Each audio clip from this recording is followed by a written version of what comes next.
when 3,000 to 5,000 Japanese soldiers came screaming out of the darkness on July 7, 1944. They came expecting to breach the American lines. They came expecting to push the invaders back into the ocean. They came expecting victory. What they found instead was a single American soldier. His name was Thomas Alexander Baker. He was 28 years old. He was from Troy, New York. And by the time the Japanese got to him, he had already earned a reputation as the deadliest man on the island. But Baker was wounded, gravely wounded. So wounded that every instinct told him he was going to die that day. And instead of running, instead of trying to evacuate, instead of asking his comrades for mercy, he asked for a cigarette. He asked for a pistol, and he asked to be propped against a tree facing the enemy. What happened next defined what courage actually looks like, not in the moment of glory, not in victory, but in the final act of a man who had nothing left to give except everything. Thomas Alexander Baker was born on June 25, 1916, in Troy, New York. Not a military family, not a family known for heroics or exceptional achievement. Just a regular American kid growing up between World War I and World War II. The 1920s and 1930s were different times in America. The Depression had scarred the nation. Jobs were hard to find. Opportunities were limited.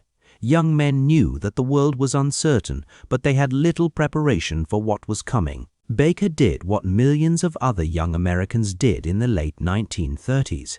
He found work where he could and waited to see what the future held. Then, in October 1940, when he was 24 years old, he made a choice. He enlisted in the United States Army. This was before Pearl Harbor, before America was even officially in the war. Baker didn't have to enlist. He did because he believed something was coming. He joined the infantry. He wasn't an officer, wasn't seeking recognition. He was just a soldier trying to serve his country. But something happened during his basic training that officers noticed, something that caused them to watch him more carefully than other recruits. Baker had an intensity about him, a focus. When other men were learning to shoot, Baker was studying the mechanics. When others were learning formations, Baker was studying tactics. He wasn't the loudest, he wasn't the most aggressive, but he was the most thoughtful, and that made all the difference. By the time Baker was shipped to the Pacific in 1944, he had been promoted to private first-class, a rank earned through observation, through demonstrating that he was a soldier who thought about what he was doing. But nothing in his training had prepared him for what he was about to face. Saipan was supposed to be quick. Get in, take the island, establish an airbase, move on. The American military strategists believed the Japanese would fight for a few days and then fold. They were catastrophically wrong. The Japanese commander on Saipan was Lieutenant General Yoshitsugu Saito. He had ordered his troops to fight to the death. No retreat, no surrender. Gyokusai, the way of the broken jewel. It was better to die fighting than to be taken alive. The Japanese had transformed Saipan into a fortress. They had built an intricate system of caves, bunkers, and fortified positions across the island. Every ridge was defended. Every approach was covered by machine gun fire. The Japanese had turned the entire island into a death trap. When the Americans landed on June 15, 1944, they expected resistance. What they got was apocalypse. The first day of fighting produced thousands of casualties. Artillery barrages didn't work because the Japanese were too deeply entrenched. Frontal assaults resulted in slaughter. The American advance slowed to a crawl, then to a stop. For 3 weeks the fighting continued. Inch by inch the Americans pushed forward.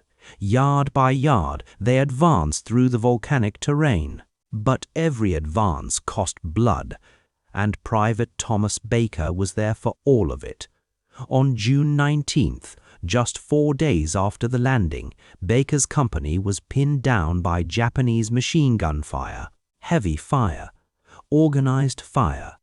the kind of fire that pins down entire units and forces them to wait for artillery or air support.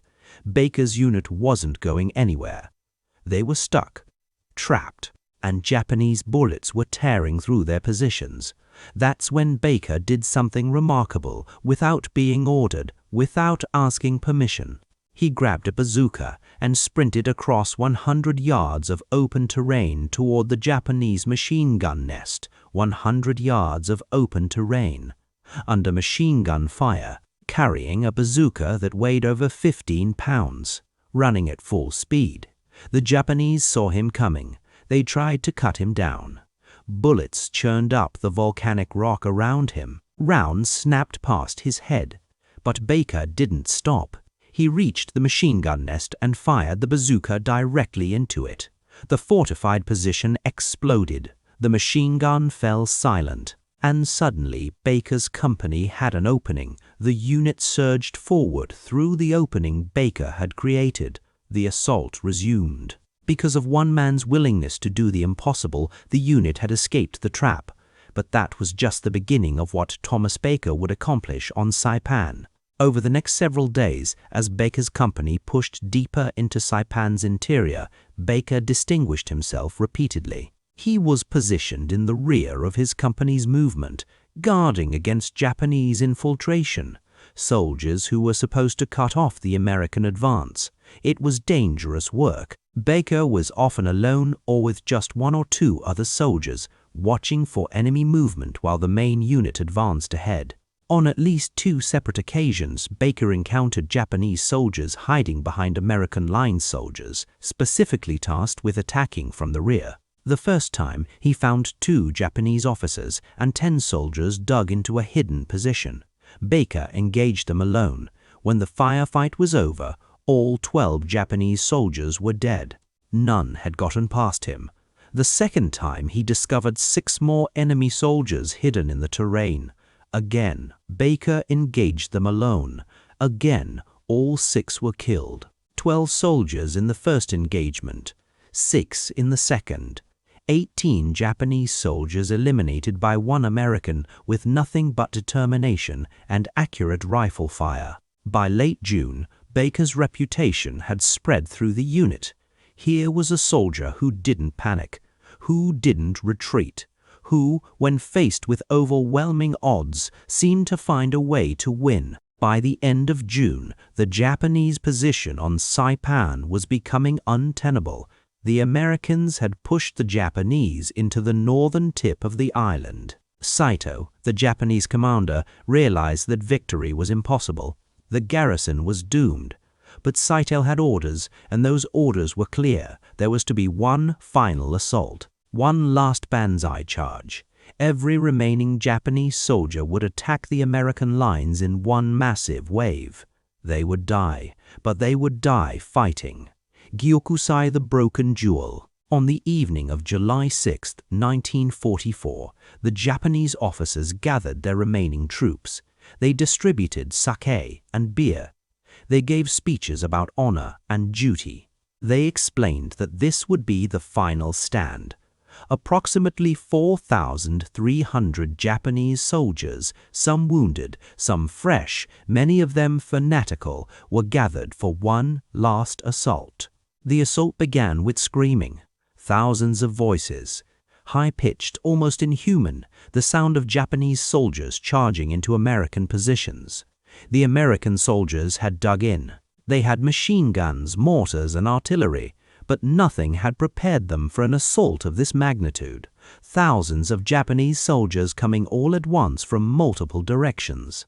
The Japanese came in waves. The first wave hit the American lines with such force that entire sections of the perimeter nearly collapsed. The Japanese had thrown everything at the Americans, and for a moment it seemed like they might actually break through. But the Americans held. Barely. The first line of defense held long enough for reinforcements to arrive. Long enough for the Americans to reorganize and respond. Baker's position was part of the primary line of defense. His foxhole was directly in the path of the initial assault. What happened next would define his legacy and cost him everything. When the first wave of Japanese soldiers reached Baker's area, he was ready. He had his rifle loaded. He had ammunition stacked. He had prepared his position as a soldier should prepare, and he opened fire. Baker didn't panic. He didn't spray bullets indiscriminately. He aimed carefully, systematically. He picked targets and brought them down. One shot, one kill, over and over. But the Japanese kept coming, wave after wave, dozens, then hundreds. Baker fired until his ammunition began to run low. Still they came. His M1 Garand went through round after round. The rifle grew hot in his hands. Steam rose from the barrel. Ejected shell casings piled up around his feet. At some point, Baker's ammunition ran out. His rifle magazine came up empty. But the Japanese was still coming, so Baker did what soldiers have done since the beginning of warfare. He switched to hand-to-hand combat. He used his rifle as a club. He swung it at Japanese soldiers coming into his foxhole. The rifle, not designed for this kind of impact, began to bend. It cracked. It shattered in his hands, broken and useless. Baker was using a bayonet now, fighting at arm's length with Japanese soldiers who were just as determined to kill him as he was to stop them. It was during this close-quarters fighting that Baker was wounded. The record says he was seriously wounded. The exact nature of the wounds isn't fully documented. But he was hit hard enough that moving was difficult. Hard enough that any rational soldier would have recognized the end was near. But Baker didn't retreat. He didn't ask to be evacuated. He kept fighting. A fellow soldier, seeing that Baker was badly wounded, made the decision to try to save him. He grabbed Baker and started to carry him to the rear, toward safety. They managed to get 50 yards. That was it. That was how far they could get before the soldier carrying Baker was hit and went down. Baker, bleeding, exhausted, mortally wounded, made a decision in that moment that would define him forever. He refused to go any further. Baker told his comrades something very simple: leave me. He said he would rather die right there than have his fellow soldiers risk their lives trying to save him. That's not bravado. That's not movie dialogue. That was a man doing the calculus that every soldier does in war. He was going to die anyway. The question was whether anyone else had to die with him. The soldiers around Baker made the decision to do what he asked. They pulled back. They retreated to the next defensive line, leaving Baker in the position he had chosen. But before they left, Baker asked for something. He asked for a cigarette. One of the retreating soldiers came back and lit a cigarette for him. Just a normal soldier. Just a regular act of kindness and brotherhood in the middle of apocalypse. Baker took the cigarette and held it. Then he asked for a pistol. Specifically, he asked for an M1911, the standard issue .45 caliber pistol carried by American soldiers. One of the soldiers withdrew his pistol from his holster, checked the magazine, and placed it in Baker's hands. 8 rounds. That's what remained in the pistol. Baker's comrades positioned him against a small tree, not lying down, not in a defensive posture, sitting, propped upright, facing the enemy, able to see and engage any Japanese soldiers who came his way. And then they left him there, a mortally wounded American soldier. 8 rounds of ammunition, and nothing but time until the Japanese found him. What happened next is where the historical record becomes incomplete. No one was with Baker at the end. No one saw exactly what occurred. The battle was still raging around him. Other positions were under attack. Other soldiers had their own fights to survive. But the evidence would speak for itself. When American forces retook the position, and they did, eventually, they found Thomas Baker exactly where his comrades had left him, still sitting against the tree, still propped in the position he had chosen. His pistol was empty, no ammunition left, not a single round in the chamber, and arrayed on the ground in front of him, positioned where his field of fire would have been, were 8 dead Japanese soldiers, 8 bullets, 8 kills, 100% accuracy, under fire, wounded, dying, with 8 rounds of ammunition and a simple resolve to make everyone count. When the historical records were compiled after the battle, this fact was documented. Thomas A. Baker had killed 8 Japanese soldiers in his final act of defiance. 8 soldiers who would not make it past his position. 8 soldiers who would not see tomorrow because one American decided that his death would not be in vain. 1 shot, 1 kill. Over and over, until there were no bullets left. In the weeks after the Battle of Saipan, the American military began compiling the records of extraordinary bravery during the battle. There were dozens of them, soldiers who had done remarkable things under impossible circumstances. But Thomas A. Baker's name stood out. The Medal of Honor is the highest decoration the United States military can award. It's given for conspicuous gallantry and intrepidity at the risk of his life above and beyond the call of duty. It's rare, very rare. In the entire course of World War II, only 433 medals were awarded. In the entire history of the United States military, fewer than 3,500 have been given. Thomas A. Baker received one. But here's the thing that makes Baker's story different from so many Medal of Honor recipients. Almost nobody knows who he is. Baker didn't survive the war. He didn't get to come home and tell his story.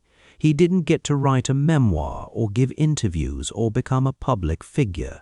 He died in that foxhole on that island at 28 years old, his service recorded only in official documents and military records. In 2009, 65 years after his death, a memorial was finally erected in his hometown of Troy, New York. It honored 3 Medal of Honor recipients from the town: Thomas A. Baker, Lieutenant William J. O'Brien, and Major General Ogden J. Ross. All 3 were connected to Saipan. All 3 displayed extraordinary courage. But Baker's story had been largely forgotten, lost in the vast catalogue of World War II stories, overshadowed by more famous battles and more famous commanders. And that might be the greatest injustice of all. Not that he died, he was a soldier, and soldiers die in war, but that the manner of his death and the way he faced it has been nearly forgotten by the nation he died for.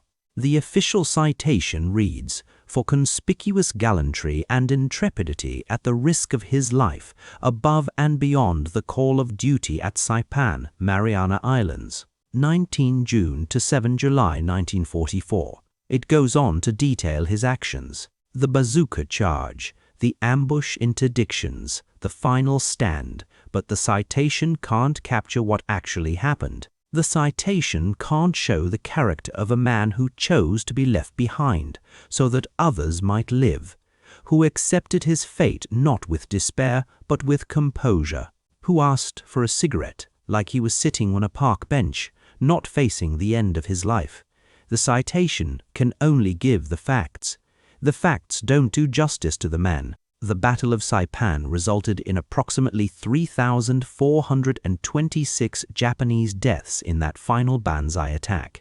The American casualties were 406 killed and 512 wounded, almost 1,000 casualties for a single attack. Among those American casualties was a private from Troy, New York. But here's something important to understand about what Baker did. His 8 kills didn't change the outcome of the battle. Saipan fell to the Americans anyway. The island was secured.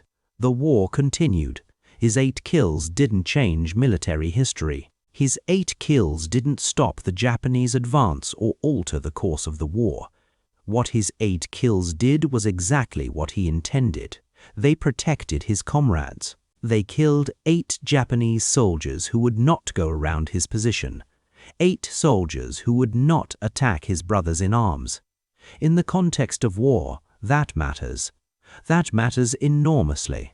Because his comrades survived, because he held that position, his sacrifice saved lives. But beyond the military mathematics, beyond the calculations of gain and loss, there's something else that makes Baker's story matter. It's about who he was as a man. Not what he accomplished, but how he accomplished it.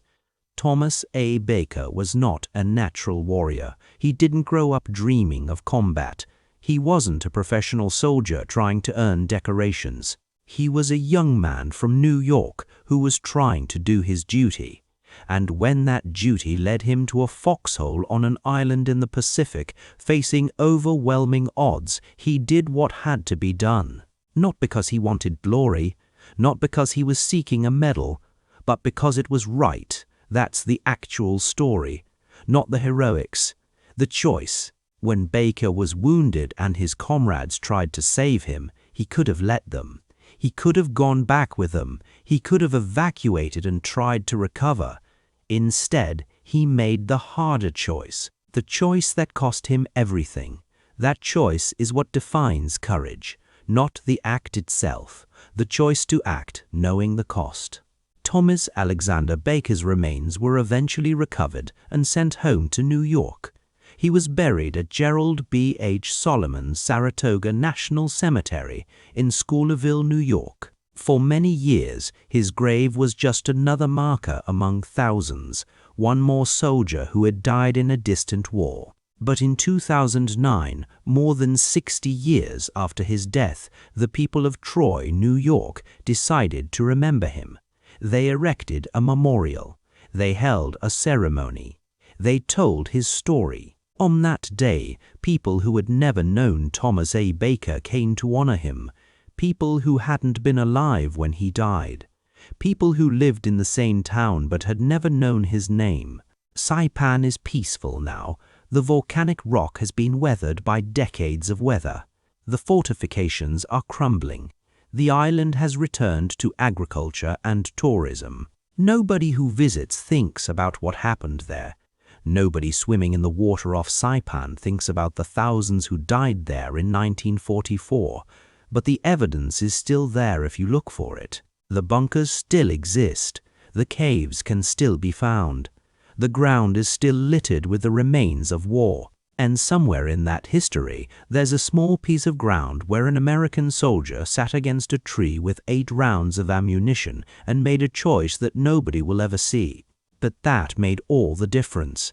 This is the nature of true courage. It's not witnessed by crowds. It's not captured on film. It's just a moment, a choice, and the character to see it through. Thomas A. Baker knew he was going to die. He accepted it. He made the choice to ensure that his death would not be a loss for everyone around him. That's not bravery born from adrenaline or anger or the desire for glory. That's something deeper. That's the kind of courage that comes from understanding what matters. Sergeant Thomas Alexander Baker died on July 7, 1944, at the age of 28. He was posthumously promoted to sergeant and awarded the Medal of Honor.